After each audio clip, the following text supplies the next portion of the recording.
দুঃখ কষ্টের শেষ নেই। মাও ঘাটে গেলাম, ইলিশ মাছ নেই। এত টাকা নষ্ট করে নাকি এসে এটাও শুনতে হয়, সবাই পাগল হয়ে গিয়েছে। যেটাই হোক, আনন্দ তো মিস যাবে না।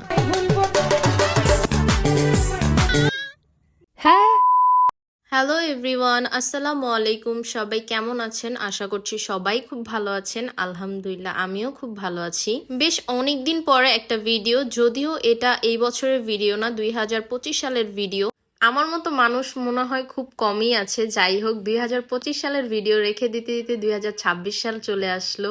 এখানে ভাইয়া নিজের ভিডিওই করছি, তার ভিডিও করছি না, তাই তাকে একটু সাইড দেওয়া হলো এবং তার ভিডিও করলাম। মাওয়া যাওয়ার পথে এই জায়গাটিতে আমরা কিছুক্ষণ ব্রেক নিই। এখানে সবাই যে যার মতো করে একটু ছবি তুলছিল। যাই হোক, পর আমরা আবার রওনা দিয়ে দিই মাওয়ার উদ্দেশ্যে। গাড়ির মধ্যে আমরা সবাই একসাথে অনেক বেশি মজা করছিলাম, অনেক নাচানাচি করছিলাম, গান গাচ্ছিলাম। আসলে এটাই তো সবার একসাথে যাওয়ার আনন্দ, তাই না? কোথার থেকে কোথায় যাচ্ছিলাম তা জানি না, কিন্তু আমাদের ফুল কনসেন্ট্রেশন ছিল নিজেদের মধ্যে। এই যেমন দেখতে দেখতে আমরা মাওয়া রোডে চলে এসেছি, কখন যে আমরা নিজেরাও বলতে পারিনি। ম্যাক্সিমাম মানুষজন মাওয়া যায় মূলত ইলিশ মাছ দিয়ে ভাত খাওয়ার জন্য কিংবা নদীর পাড়ের ওয়েদারটা একটু এনজয় করার জন্য, কিন্তু আমাদের গোলটা ছিল অন্যরকম। আমরা যে সময়টাতে মাওয়াতে গিয়েছিলাম সে সময়টাতে মাওয়ার যে নর্মাল দিনগুলো থাকে তার থেকে একদমই ডিফারেন্ট ছিল। আমরা সবকিছু জানার পরও মাওয়ার উদ্দেশ্যে আসি। ম্যাক্সিমাম সময়টাতে আমরা যেখানটাতে যাই সব সময়, তো এবারও আমরা ঠিক সেখানেই গিয়েছিলাম। এখানে অনেকগুলো রেস্টুরেন্ট ছিল, বাট আমরা নেমে থেকে শুরু করেছি সব ভিন্ন কাজ করা। মূলত সেখানে গিয়ে যে যার মতো, আমি যেহেতু বাচ্চাদের থেকে নিয়ে খেতে পছন্দ করি তাই ওদের থেকে চিপস নিয়ে চিপস খাচ্ছিলাম, সবাই ঘুরছিলাম যে আমরা কি করব। এরপরে আমরা দেখতে দেখতেই চলে যাই, দেখলাম ওইখানে একটা গেম আছে। না ওইখানে কিসের আয়োজন ছিল এত কিছুর, বাট কয়েকটা রাইডও ছিল সেখানে। আমরা সবাই মিলে ফান করি একসাথে যে আমরা এটা খেলবো, বক্সিং। তো এই যে একজন করে আমরা এটাকে পাঞ্চ করছিলাম, পয়েন্ট গুলো দেখছিলাম কে কত পয়েন্ট হচ্ছিল। তো এই দেখুন, আমাকে অনেক দয়া মায়া করে 2বার দিয়েছিল, আমি সবার থেকে বেশি করেছি। তাই সেখানকার লোক আমাকে দয়া মায়া করে আবারও একটা চান্স দিয়েছে, যদিও সে অনেক খুশি হয়েছে আমি এত পয়েন্ট করেছি। তাই পরে যে পাঞ্চ করবে তার ভয়েসটা আপনারাই শুনে নিন।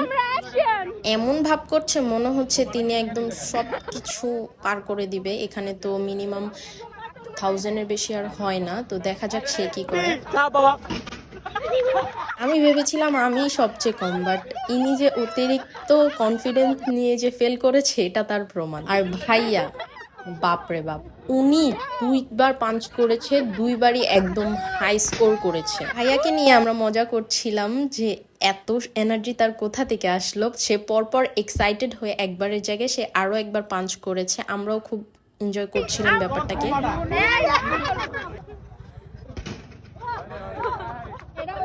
যদিও এখানে সাগর এটাকে আমার ফেস মনে করে পাঞ্চ করেছে, দেখা যাক।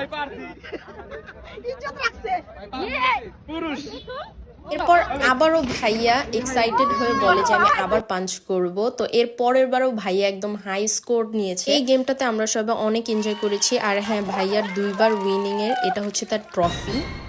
Congratulations by the way. অনেক তো হাসি মজা ঘোরাঘুরি হলো, এখন আমরা খাওয়ার উদ্দেশ্যে গেলাম, কিন্তু মাওয়া ঘাটে ইলিশ নেই।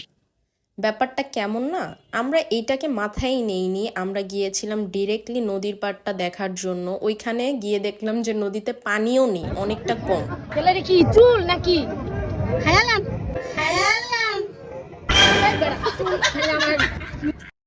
সবগুলো পাগল।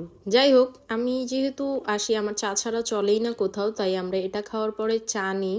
হঠাৎ ছবি তোলার মাঝে দেখে আমার কাঁধে এসে একটা প্রজাপতি বসে। প্রজাপতিটা অনেক সুন্দর, ছেড়ে দিই, কারণ কোনো কিছু। আমরা একটা রেস্টুরেন্টে বসি যেখানে দেখুন ইলিশ মাছের অবস্থা অনেক ছোট ছোট ছিল। এটা যদিও ইলিশ মাছ না আপু বলছিল, বাট বিভিন্ন ধরনের মাছ এখানে ছিল। তো আমরা নিয়েছিলাম কাঁকড়া, যদিও এটা আমি খাইনি, আপুরা খেয়েছে, আমার এটা পছন্দ না। আমার জন্য নিয়েছিলাম বেশ বড় বড় গলদা চিংড়িগুলো। ভিডিওতে কতটুকু সাইজ আসছে আমি ঠিক বুঝতে পারছি না। এরপর আমি নিজের কিছু স্ন্যাপ ভিডিও নিয়ে নিই, যেটা আমি প্রতিবারই করে থাকি।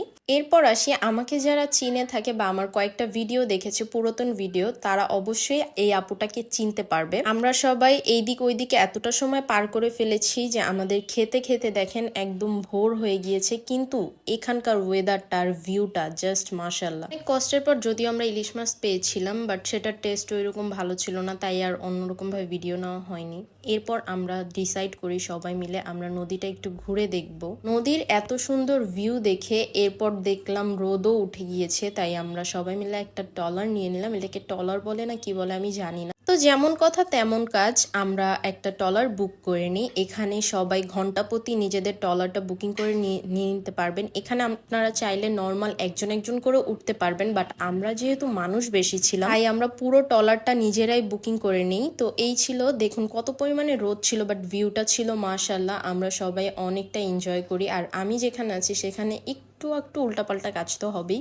তো দেখুন আমি নিজে নিজে এত বেশি এক্সাইটেড ছিলাম, আর ভিউটা কাশফুল দেখে যেন আর মন মানছিল না, তাই নেমে গিয়ে কাশফুল নিয়ে মজা করছিলাম। যদিও এটা আমার 2025 সালের প্রথম এবং শেষ কাশফুল দেখা ছিল। এই নদীর ধারে কাশফুল দেখাটা আমার সারা জীবন মনে থাকবে। আর এরপর ঠিক যেই জায়গাটিতে নেমেছিলাম সেটা ছিল মিনি কক্সের মতো। জায়গাটা ভীষণ সুন্দর ছিল। যদিও এটা কক্সবাজার না, তবুও কক্সের মতো ভিডিও করা তো মিস যাবে না, তাই না?